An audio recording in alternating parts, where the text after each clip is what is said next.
10 December আমাদের বাংলাদেশের একজন রাজনীতিবিদ, ইনকিলাব মঞ্চের মুখপত্র ওসমান হাদি, একটা খুবই ভালো মানুষ।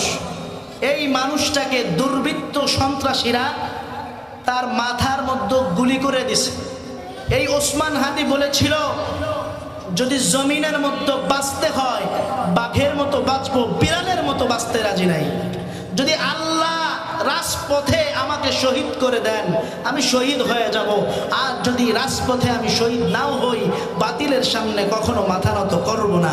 এই ছেলেটা আজকে গুলিবিদ্ধ হয়ে অসুস্থ হয়ে পড়ে আছে, এখনো জীবিত আছেন। আজ তাকে সিঙ্গাপুরে ট্রিটমেন্টের জন্য নেওয়া হয়েছে।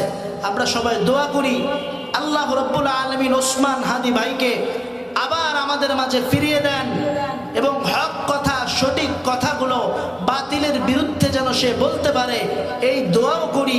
আল্লাহ রাব্বুল আলামিন আমার প্রিয় ভাইকে সুস্থতা দান করেন।